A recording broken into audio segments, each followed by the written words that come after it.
Hi, I'm Michael Duni, and I'm here with Erica Arvold, and we are talking about how an actor should dress for an audition. How should they dress for an audition, Michael? Well, I think step one is knowing what you're auditioning for. If it's a pre-existing show or something you can look up or watch, watch it. Know the style, know the period, and take a small piece of that, I would say.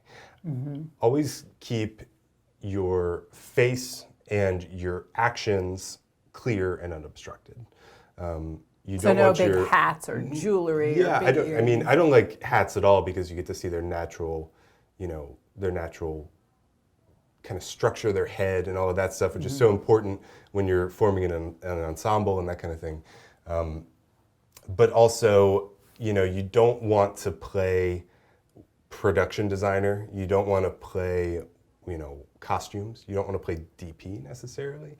So you always want to go like 20% on what you feel would be the actual scene. To kind of point the viewer in the direction. Exactly. So it's a really easy leap to say, he would be great in period costume because you're wearing a jacket with the folded up lapel and it just indicates a little bit. Yeah.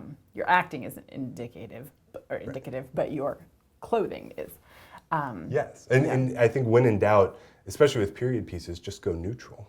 Wouldn't you say? Like if you're a farmer in the 1600s, wear just tan, shirt. Exactly, natural colors, natural fibers. Something that's not going to distract or take the viewer's eye away from your performance.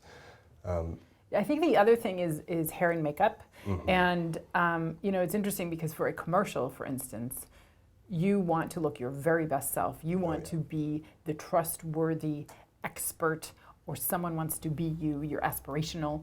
And I think in other genres, sometimes, let's say you're, auditioning for a minister role or a judge role, and certainly you don't have to get the wig and the black robe or anything like that, but there is a put togetherness that one would have, as opposed to someone who's not put together, a character that's absolutely not put together. Shoveled, yeah.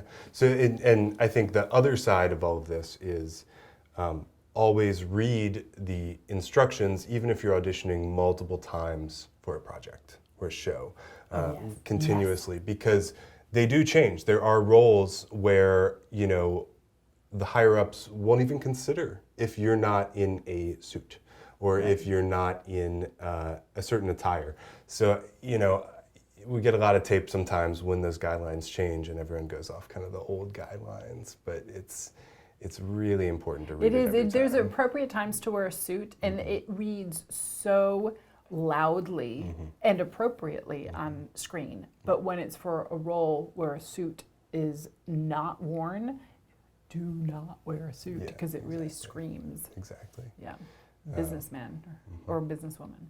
But I think use your discretion. Hope that helps.